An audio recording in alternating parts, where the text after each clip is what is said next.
Well मुझे लगता है कि इंसान तो गलतियों का पुतला स्टार्टिंग में मेरे पास कोई जॉब नहीं थी। Frustration is normal. तो जहाँ काम मिले छोटा बड़ा नहीं सोचना चाहिए, एक बार घुस जाना चाहिए काम। बिल्कुल। यूजुअली मैंने देखा है यहाँ एक स्टूडेंट्स को एक और पर्सपेक्टिव है कि यार ये आते हैं और आते सारी अपनी नई गाड़ी ले लेते हैं। वो एक माइंडसेट लेके आए कि यार आज के टाइम में शायद ऑल ओवर कनाडा में काम बहुत कम हो चुके हैं। आपके अकॉर्डिंग बेसिक बजट जो एक स्टूडेंट के लिए वो कितना होना चाहिए including your rent? 1500-1600 per month. हाँ जी, welcome to my channel evolving life every day.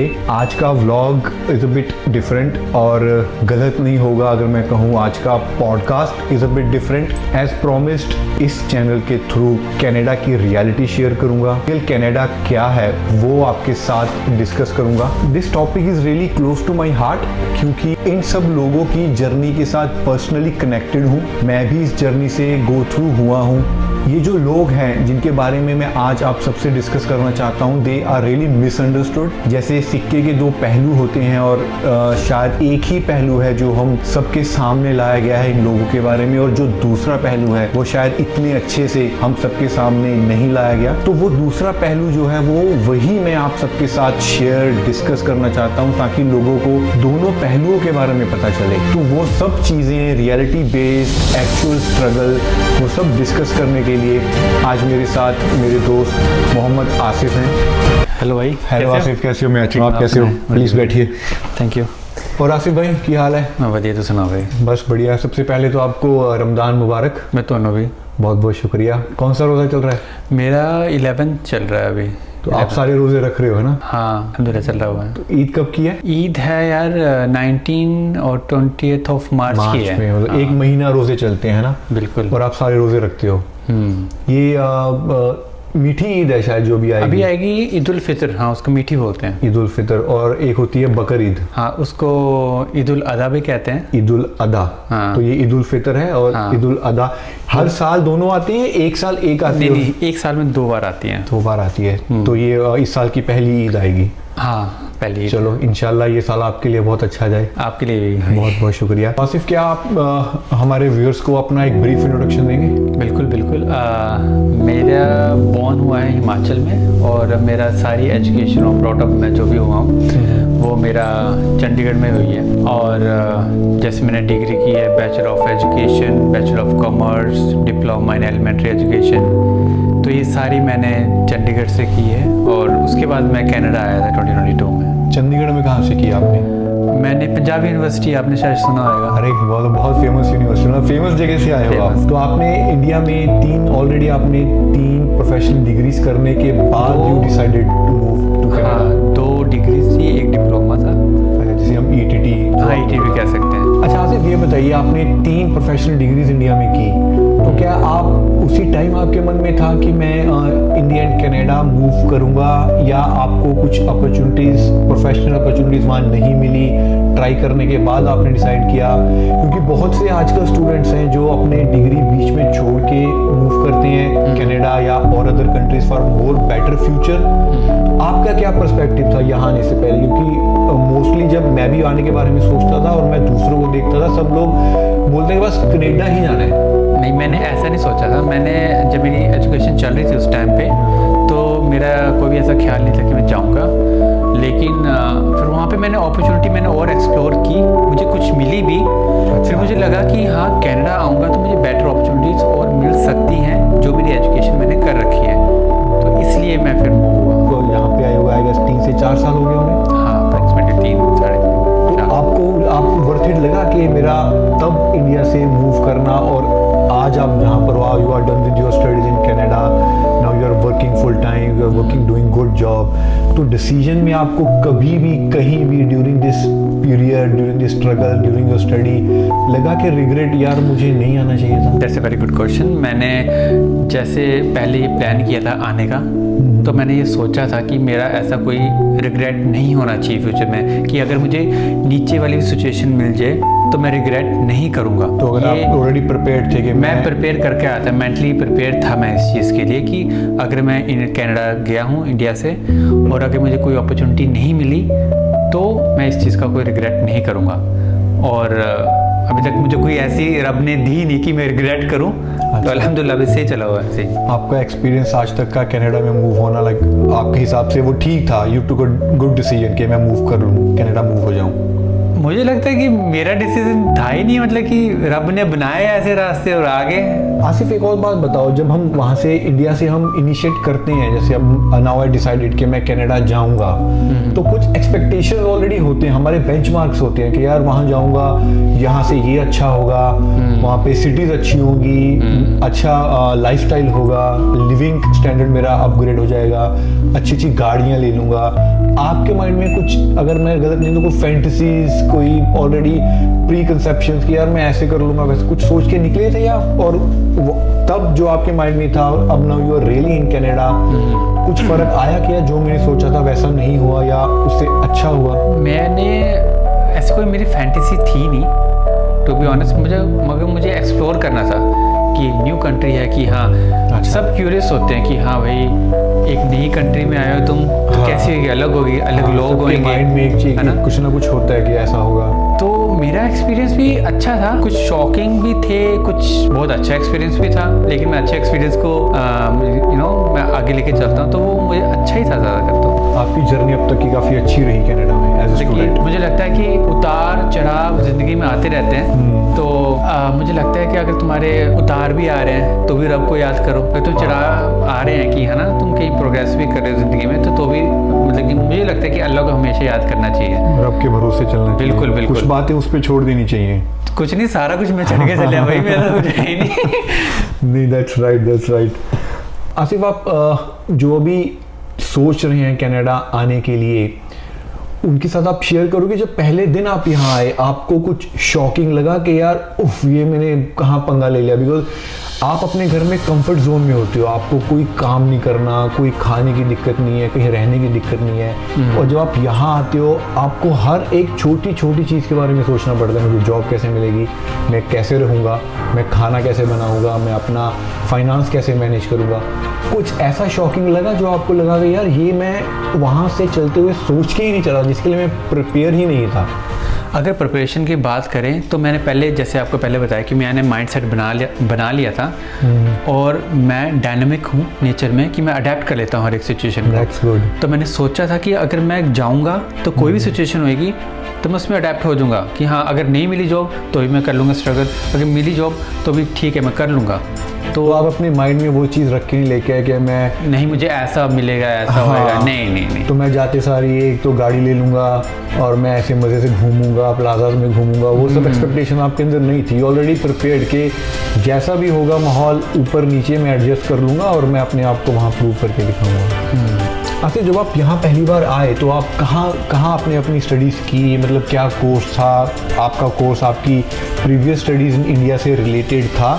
कौन सी यूनिवर्सिटी आपने यहाँ चूज़ की, कहाँ पे थी, वहाँ का एक्सपीरियंस जो आपने इंडिया में भी काफ़ी अच्छी एजुकेशन की है और यहाँ भी आपने यूनिवर्सिटी से एजुकेशन की, तो वो एक्सपीरियंस शेयर करेंगे। इंडियन एजुकेशन और कैनेडियन एजुकेशन का आपका क्या एक्सपीरियंस रहा अब तक का? मैं कनाडा आया था भाई 2022 में, अप्रैल में। अच्छा। तो अपने फ्रेंड के पास आया था, तो मेरे पेरेंट्स ने भी सजेस्ट किया कि वहाँ मैं कनाडा में कोई नहीं है, तो चलो ठीक है तुम्हारे फ्रेंड के पास चले जाएं। तो उस फ्रेंड का नाम था रोहन। अच्छा। और वो अभी मेरा अच्छा फ्रेंड है। तो उसके पास मैं मूव हुआ था और मेरी यूनिवर्सिटी है कैम्ब्रिज यूनिवर्सिटी, जो सिडनी में थी, नोवा स्कोशिया में। हाँ। तो मुझे पढ़ाई में ज़्यादा डिफरेंस नहीं लगा, लेकिन मेरे सब्जेक्ट्स जो थे उसमें प्रैक्टिकल ज़्यादा था। असाइनमेंट्स के ज़्यादा मार्क्स लगते थे कंपेयर टू थ्योरी। लेकिन इंडिया में ऐसा बहुत कम होता है, डिपेंड्स अपॉन कि आपको कौन से सब्जेक्ट्स चले हुए हैं। नहीं, आप थोड़ा और बताएंगे जो लोग यहाँ पढ़ाई करने के बारे में सोच रहे हैं? जैसे इंडिया में हमें पता है कि हमें टेक्स्ट बुक्स को क्रैम करना है, एग्जाम दे देना है, बात खत्म। नहीं, यहाँ पे इतना नहीं है, इतना। अच्छा। जो क्रैमिंग वाला सीन है नहीं है। वो आपको कम पढ़ाएंगे, लेकिन वो पढ़ाएंगे कि आपको समझ आ जाए, वो प्रैक्टिकल ज़्यादा आपको समझाते हैं। जैसे आप असाइनमेंट्स बनाते हो उसके लिए रिसर्च करना पड़ता है, हमारे ग्रुप्स बनते हैं। अच्छा। ग्रुप्स बनने के बाद हमें आइडियाज़ आप शेयर करते हो। आइडियाज़ शेयर करते हैं। जब आइडियाज़ शेयर करते हैं तो वो आइडियाज़ कहीं ना कहीं हम अपनी जॉब में भी अप्लाई कर सकते हैं। फॉर इंस्टेंस कि जैसे टीम वर्क करना सिखाते हैं, टीम वर्क हमें करना सिखाते हैं। जैसे मैं बिजनेस से रिलेटेड हूँ, मेरा बिजनेस से रिलेटेड कोर्स था, तो उन्होंने मल्टीनेशनल कंपनीज के बारे में हमें असाइनमेंट्स दी थी, तो उसमें कैसे काम होता है, ठीक है। तो वो ग्रुप बनाते हैं, ग्रुप में जैसे अलग अलग तरह के लोग होते हैं, इंटरेक्शन होती है, तो हमें बहुत सीखने को मिला उसमें। तो वो कहीं ना कहीं मुझे यहाँ पे ये नया लगा। तो आपको एक डिफरेंस लगा इंडियन एजुकेशन डिफरेंस लगा मुझे। बेटर कौन सा है आपके अकॉर्डिंग, इंडिया या कनाडा? नहीं, देखो हर एक चीज़ की अलग क्वालिटी है। जैसे हम चांद और सूरज की नई क्वालिटी को कंपेयर कर सकते हैं। जैसे सूरज अपने दिन में ज़्यादा देता है ना प्रकाश, वैसे मून की अलग क्वालिटी है। तो उस हिसाब से मुझे लगता है कि इंडिया की अलग क्वालिटी है और कनाडा की अलग है, हम कंपेयर कर ही नहीं सकते इनको। एक चीज़ और, जैसे मैंने ना बहुत क्लोजली स्टूडेंट्स के साथ काम किया है, जिनके साथ मैं काम करता था वो एज में बहुत यंग थे मुझसे। ओके। तो कुछ उनमें से अपना कोर्स इंडिया में बीच में छोड़ के आए थे, कुछ आफ्टर 12th आए थे, जैसे आप अपना पूरे 3 डिग्रीज करके आए हो, वो लोग आफ्टर 12th या ग्रेजुएशन बीच में छोड़ के कनाडा आ गए थे। उनका क्या पर्सपेक्टिव था कि ये कोर्स जो हमने अब तक किया, हमने सिर्फ वीज़ा क्रैक करने के लिए किया। मेरा उनसे ये क्वेश्चन रहता था कि अभी इसके बाद क्या, ये कोर्स आपने सिर्फ लिया टू क्रैक द वीज़ा, इसके बाद क्या करोगे? तो मोस्ट ऑफ देम दे से कि अभी हम नया कुछ कोर्स करेंगे जिसका हमें इंटरेस्ट है या हमारी कोई प्रीवियस एजुकेशन से रिलेटेड है। ओके। तो आपका ऐसा कुछ है या आप कुछ सजेस्ट करना चाहते हो? क्योंकि जो मैंने फील किया कि सिर्फ वीज़ा क्रैक करने के लिए कोर्स लेना शायद कहीं ना कहीं is a good idea. You are spending lot of money in one course just to crack the visa, और उसके बाद सिर्फ मनी ही इसमें इन्वॉल्व नहीं है, आपका टाइम भी इन्वॉल्व है। आप फिर से एक और नया कोर्स ले रहे हो, फिर से स्टडीज में जा रहे हो, फिर से वही स्ट्रगल फेस कर रहे हो even after you are getting PR। तो आप क्या सजेस्ट करते हो, वहाँ चलने से पहले हमें सिर्फ वीज़ा क्रैक कर लेना चाहिए just to get the visa, ऐसा कोर्स लेना चाहिए, या कुछ ऐसा कोर्स हो जो हमें वीज़ा भी क्रैक कर दे और हमारा यहाँ आके further opportunities, professional opportunities, job opportunities में भी हेल्प करे? आपका ऐसा क्या एक्सपीरियंस था? अगर मैं अपना एक्सपीरियंस बताऊँ तो मैंने प्रिपरेशन, मेरा जो मैंने कोर्स लिया था वो मेरे एज बैकग्राउंड थी, जो मेरे बैचलर ऑफ कॉमर्स थी, उससे रिलेटेड ही मैंने कोर्स लिया था। तो मुझे इतनी मुश्किल आई नहीं थी। एडमिनिस्ट्रेशन लिया और वहाँ आपका ऑलरेडी आपका एक बैकग्राउंड इसमें था, तो वो कोरिलेट हो गया था। लेकिन मैं जो नए जो यंग स्टूडेंट्स जो आते हैं, लाइक जो +2 के बाद आते हैं, राइट, तो मुझे लगता है कि उनको माइंडसेट बनाना चाहिए, क्योंकि यहाँ पे ऐसे बहुत स्किलफुल कोर्सेज हैं अभी भी जो यहाँ पे ज़रूरत है। इनकी गवर्नमेंट जॉब में भी बहुत हेल्प होती है, बहुत होगी। और even though they support you in PR अगर आपके पास वो स्किल्ड। बिल्कुल, जैसे मैं बोलूँ कि हेल्थ केयर में सबसे नंबर पे 1 पे है, सेकंड कंस्ट्रक्शन पे कह सकते हैं, फिर आगे टीचिंग में भी है, तो एजुकेशन में भी है, फिर ये सारे आगे स्किलफुल वर्कर यहाँ पे बहुत ज़रूरत होती है यहाँ पे कनाडा में। तो उनको माइंडसेट बना के आना चाहिए कि पहले ही सोच ले, या तो आने से पहले कोई आ रहा है तो कि भाई हाँ मुझे इस चीज़ में इंटरेस्ट है, वहाँ पे जाके मैं एक कोर्स करूँगा और मुझे जॉब मिल जाएगी, अपना करियर बना सकते हैं वो अच्छी। मुझे लगता है ये डिसीजन जो है ना, ये थोड़ा खासकर जैसे मैं पंजाब से हूँ, आप भी पंजाब से हो, ये डिसीजन जो स्टूडेंट्स का है वो कुछ मैं किसी को गलत नहीं कहूँगा, जो इमिग्रेशन एजेंट्स हैं उन्होंने थोड़ा ज़्यादा इन्फ्लुएंस किया हुआ है। इवन तो अगर आप कहो कि जैसे मेरे केस में था, मुझे था कि यही कोर्स लेना है, मुझे भी काफ़ी एजेंट्स डिफरेंट कोर्स सजेस्ट करते थे, बट उस टाइम मैं काफ़ी फोकस था कि मैं जाऊंगा तो इसी कोर्स के थ्रू जाऊंगा, अदरवाइज मैं डिफरेंट कोर्स नहीं लूंगा। तो ये डिसीजन मुझे लगता है खासकर पंजाब में थोड़ा इमिग्रेशन के जो एजेंट्स हैं वो ज़्यादा इन्फ्लुएंस करते हैं just to crack the visa, और उनकी गाइडेंस सही नहीं है स्टूडेंट्स के लिए। जो मैंने फील किया यहाँ पे आके बहुत स्टूडेंट्स से मिलके सबसे बातें करके, उनका यही था कि यार एजेंट ने बोल दिया, हमने कोर्स ले लिया, हमारा काम तो उसका काम था वीज़ा क्रैक करना। वो भी शायद कहीं ना कहीं गलत नहीं है, क्योंकि हम उनके पास जाते इसलिए हमारा वीज़ा क्रैक कर दो। बट माई आइडिया इज कि अगर आप आ रहे हो जल्दी करने की बजाय थोड़ा रिसर्च करके, अपना होमवर्क करके, ताकि आपको दोबारा वो पढ़ाई, वो पैसा, वो टाइम ना लगाना पड़े, और आप एक ही बार में अपना कोर्स करके अच्छी जॉब करके सेटल डाउन हो जाओ। That's what we everybody wants over here, कि हम आए, पढ़ाई करें, सेटल डाउन हो जाएं और जिसमें PR भी क्रैक हो जाए।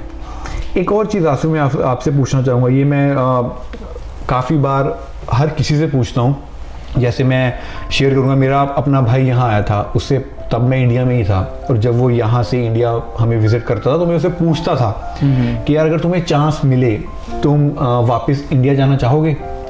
आपको भी यहाँ 3 से 4 साल हो चुके हैं, you are done with your studies, now you are working full time, आपने वो इनिशियल स्ट्रगल से आप थोड़ा अभी सेटल्ड जॉब पे आ चुके हो, तो if you ever get a chance to go back to India, जैसे आजकल बहुत रिवर्स माइग्रेशन भी चल रहा है, लोग काफ़ी सिटीजन होने के बावजूद भी इंडिया वापस जा रहे हैं, everybody has their own perspective. कोई बोलता है कि इंडियन इकोनॉमी बहुत ग्रो कर रही है, वहाँ अच्छी अपॉर्चुनिटीज़ दिख रही हैं। अगर आपको कहीं, आप किसी को अगर आप अपने किसी छोटे बहन या भाई को या दोस्त को सजेस्ट करो कि अगर उसको चांस मिले आज के टाइम में इंडिया वापस जाके सेटल होना, और अगर वही चांस आपको मिले तो वापस जाना चाहोगे आप? I am still exploring, so I don't know.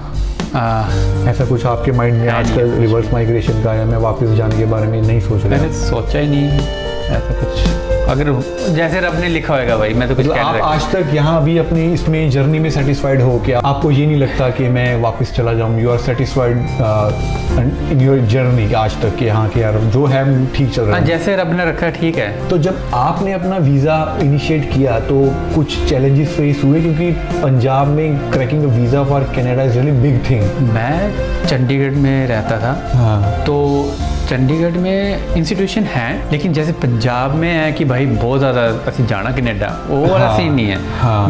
मेरा पर्सनल डिसीजन सी है कि मैं भाई जाना है, तो मैं सरकारी लभ्या सी, कोई एजेंट सरकारी सी, मतलब सरकारी कंपनी सी, तो फिर मैंने वहाँ पे अप्लाई कर दिया था। मैंने 2021 में किया था, मई जून में स्टार्ट किया था प्रोसेस, लेकिन फिर मेरा वीज़ा नहीं आया था दिसंबर तक जैन इनटेक के लिए, तो फिर मेरा फेब में आया था 2022 में। अच्छा, मेरा वीज़ा, तो फिर मैं मई इनटेक में आया था। तब तक शायद कोविड का भी जो पीक टाइम कम हो गया था उस टाइम पे। अच्छा आसिफ, कोई ऐसा आपका अब तक आपकी journey, like from student now you are working as a full time, you had a long journey over here, तो आपका कुछ ऐसा एक्सपीरियंस रहा इस दौरान जो आपको लगा हो कि यार ये शायद चीज़ मैं पहले कर लेता या मुझे नहीं करनी चाहिए थी, जो आप अपने हमारे व्यूअर्स को एडवाइस कर सको कि यार ये चीज़ मुझसे उस टाइम जल्दी में हो गई, या मैं थोड़ा एडमिशन थोड़ा सोच के लेता, या लोकेशन वाइज कुछ भी जो ऐसा हो जो आपको लगा कि यार ये मेरा एक्सपीरियंस ठीक नहीं था?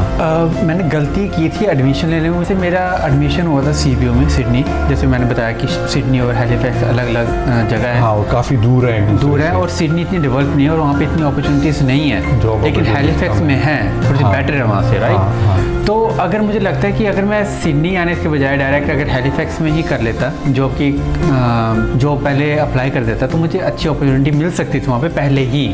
अगर आप जो भी अपना कोर्स कर रहे हो वो हाँ। हैलिफैक्स में करते तो आपको शायद वहाँ से यहाँ मूव होना ना पड़ता। नहीं, बिल्कुल, जो कि मुझे मूव होना पड़ा 5-6 महीनों के बाद। अच्छा, तो फिर वो मुझे एक रिग्रेट, तो मैं क्या बोलूँ, वो आपका क्या एक्सपीरियंस था जो एक मेरा एक्सपीरियंस था। अगर आप एडमिशन ले रहे हो तो वहाँ सिर्फ एडमिशन ही नहीं, जॉब अपॉर्चुनिटीज भी एक्सप्लोर करके डिसाइड करो। बिल्कुल, ये हमें पहले ही सोचना चाहिए था, क्योंकि एम्प्लॉयमेंट इम्पॉर्टेंट है। आप यहाँ आते हो स्टूडेंट, हम काम भी करते हैं, और वहीं एडमिशन लेना चाहिए जहाँ हमें अच्छी सी जॉब अपॉर्चुनिटीज भी मिल जाएं। बिल्कुल।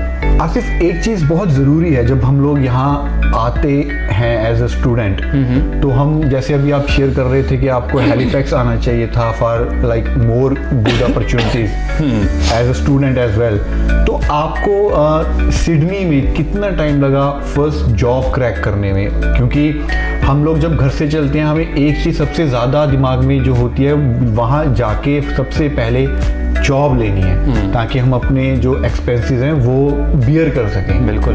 तो वो आपका कैसा एक्सपीरियंस था फर्स्ट जॉब लेने का यहाँ? मुझे लगता है कि मेरा जो एक्सपीरियंस था, मतलब कि स्ट्रगल तो सबकी लाइफ में होता है। हाँ, बिल्कुल। तो स्टूडेंट लाइफ में करना पड़ता है स्ट्रगल। हाँ। तो जब मैं स्टार्टिंग में आया था अप्रैल में, हाँ, तो वहाँ उस टाइम पे मुझे जॉब नहीं मिली थी। मैंने एक्सप्लोर किया था, जैसे मैंने बताया कि सिडनी एक छोटा सा सिटी बोल सकते हैं उसको, तो वहाँ पे इतनी अपॉर्चुनिटीज नहीं थी, टाउन है वो। हाँ। तो वहाँ पे इतनी मिली नहीं थी मुझे जॉब, तो मैंने 2, 3, 4 महीने अपने एक सेमेस्टर में मैंने कोशिश की कि मिले, लेकिन नहीं मिली। तो आई रिमेम्बर कि मैं एक दिन गया था मॉस्क में, तो मैं नमाज पढ़ के हटा, तो वहाँ पे एक बंदा था। हाँ। तो वो कह रहा है किसी को जॉब चाहिए। तो मैं बोला कि भाई यार ये कैसी बात होगी कि मैं जॉब ढूंढ रहा था और यहाँ से पहले से जॉब दे रहे बंदा। अरे वाह। हमारे लिए एक फरिश्ते की तरह ही था वो बंदा। तो वो कहता है कि लेकिन उसमें एक कंडीशन थी, there was a catch. So he said कि you need to travel 2 hour from your college to that place, to Chetti camp. जहाँ आप लोग जॉब करते थे वो आपके जहाँ आप रहते थे वहाँ से 2 घंटों की दूरी पे था। तो फिर आप वहाँ ट्रैवल, गाड़ी थी तब आपके पास? मेरे पास कोई गाड़ी नहीं। अरे क्योंकि उस टाइम पे हम आए थे। तो हम बेयरली हम अपने एक्सपेंस मैनेज कर रहे थे क्योंकि जॉब नहीं थी। जॉब नहीं थी। तो जो ओनर था उसने बोला कि जिस प्लेस में आप जा रहे हो वहाँ पे आपको रहने का मिलेगा। अच्छा, मतलब काम जहाँ करना था वहाँ पे हमें वहीं रहना था, रहने का। कि उसके लिए आपको कोई एक्सपेंस नहीं देना था। तो के बाद जैसे हमें वापस आना पड़ता था तो वो हेल्प कर देता था ट्रैवलिंग में। मुझे नमाज पढ़नी होती थी। हाँ जी। तो वो भी मुस्लिम था जो ओनर था।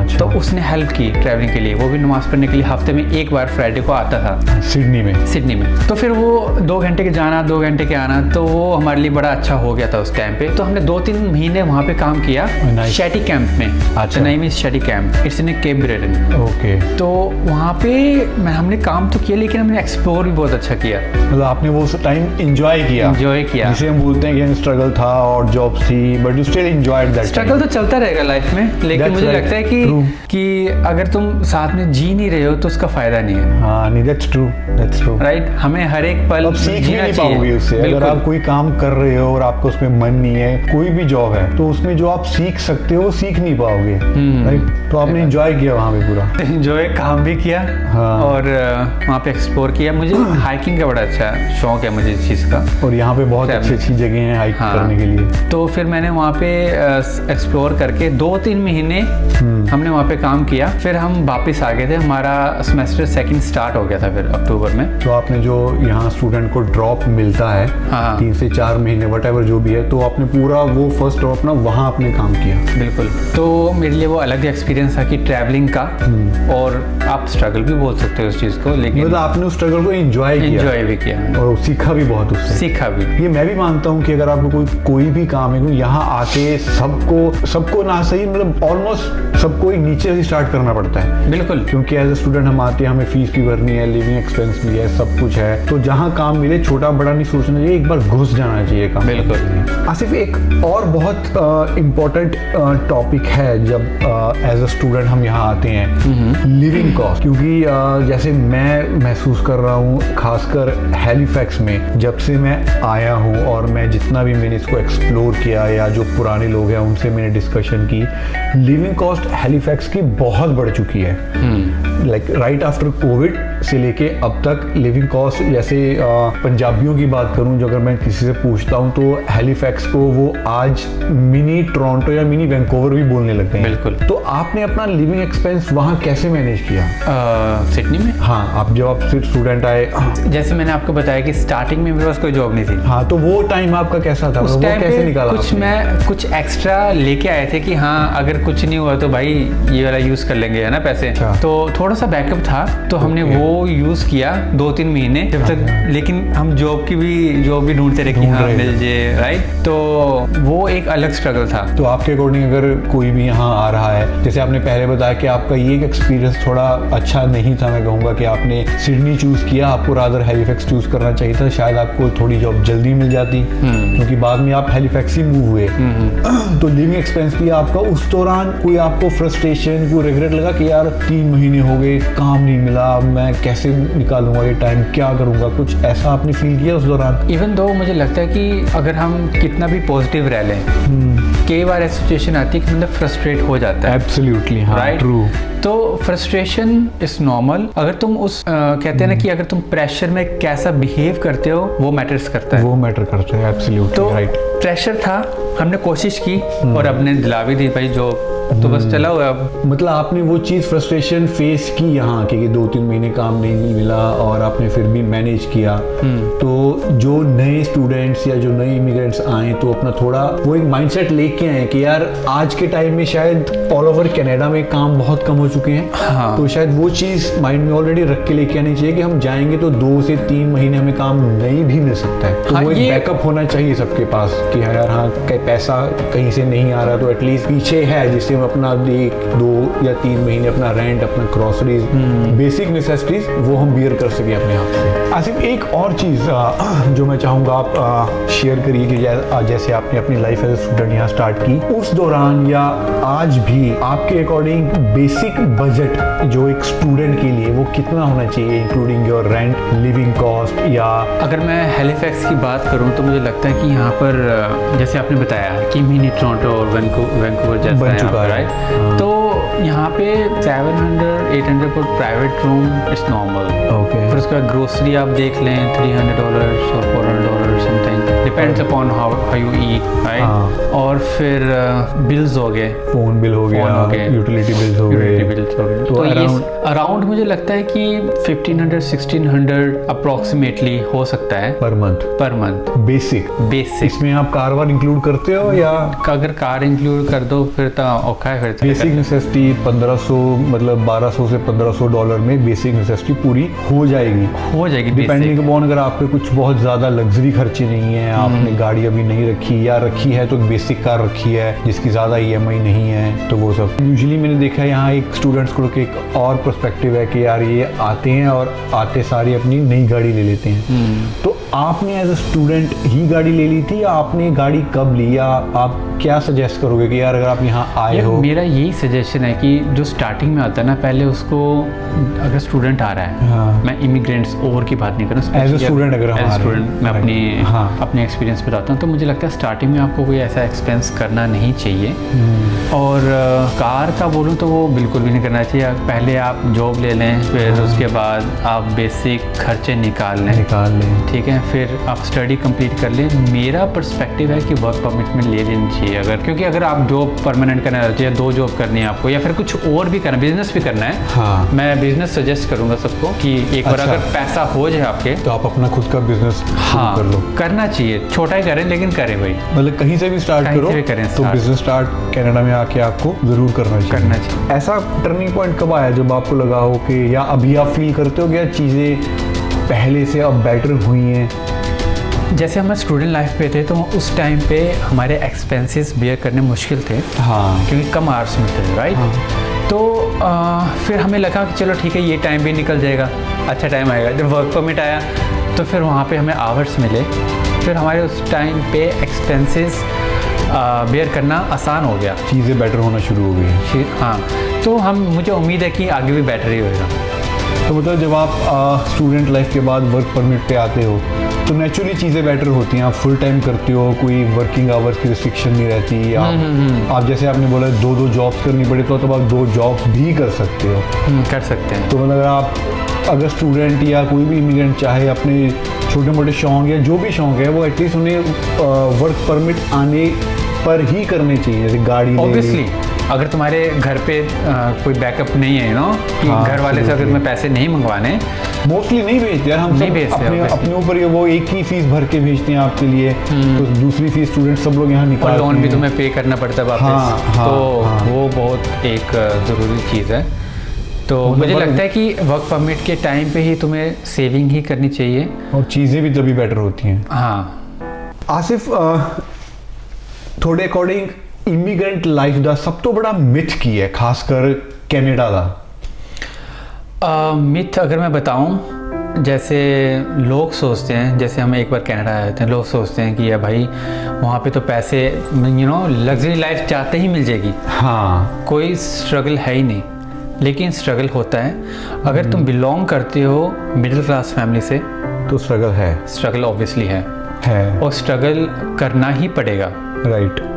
स्ट्रगल करके फिर आपको उस एफर्ट्स के बाद वो लाइफ तक पहुंचोगे आप। पहुंचते जो अभी तक हम पहुंचे नहीं हैं, मैं बताऊं तो पहुंच रहे हैं तो वो अभी देखते हैं है ना, क्या हो रहा है? जर्नी ही है अभी तो।